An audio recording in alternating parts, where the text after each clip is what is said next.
নমস্কার বন্ধুরা, আজকে আমি তৈরি করব আলুর তরকারি নরমালি।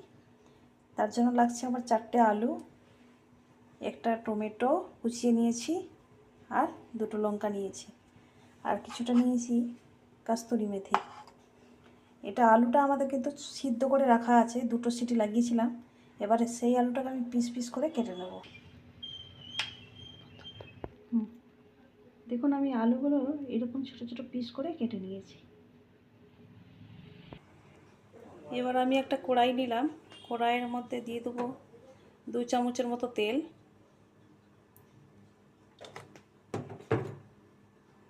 তেল গরম হয়ে গেলে এর মধ্যে আমি দিয়ে দিচ্ছি শুকনো লঙ্কা, পাঁচফোড়ন।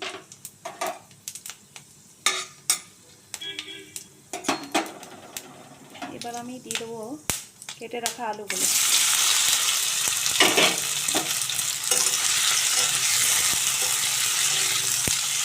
এটাকে একটু ভালো করে ভেজে নেব।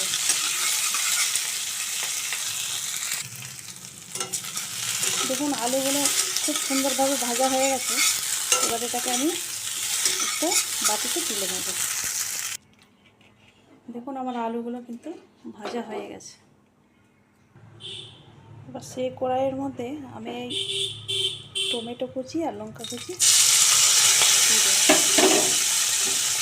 এটা আমি ভালো করে ভেজে নেব।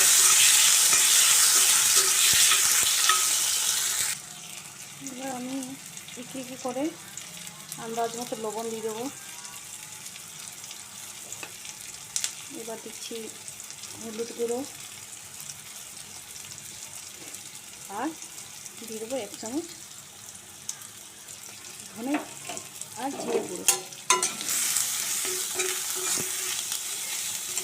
দিয়ে সামান্য একটুখানি আমি জল দেবো, যাতে মশলাটা পুড়ে না যায়। এবার মশলাটাকে আমার ভালো করে কষিয়ে নিতে হবে।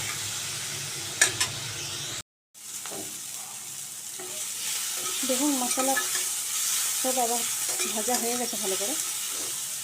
এবার আমি এর মধ্যে ফ্রাই করে রাখা আলুগুলোকে দিয়ে দেবো।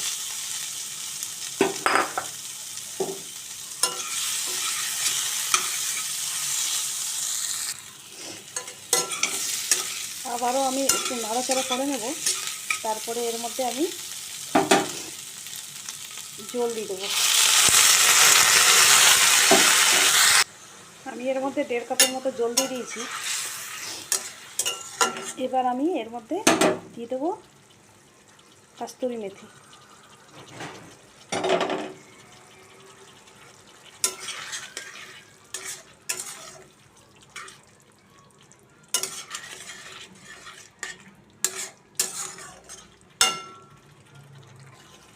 তারপর 2-3 মিনিটের জন্য আমি ঢাকনা চাপা দিয়ে দেবো। আমার হয়ে গেছে 2-3 মিনিট। এবার এটাকে উঠিয়ে নিতে হবে। দেখুন, আমার আলুর তরকারিটা কমপ্লিট হয়ে গেছে। এটাকে আমি এবার নামিয়ে নেব একটা বাটির মধ্যে। দেখুন, কমপ্লিট হয়ে গেছে আলুর তরকারিটা।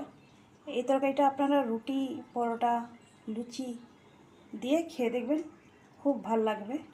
আর আপনাদের যদি পছন্দ হয়ে থাকে তাহলে লাইক, শেয়ার, সাবস্ক্রাইব করে দেবেন। Thank you.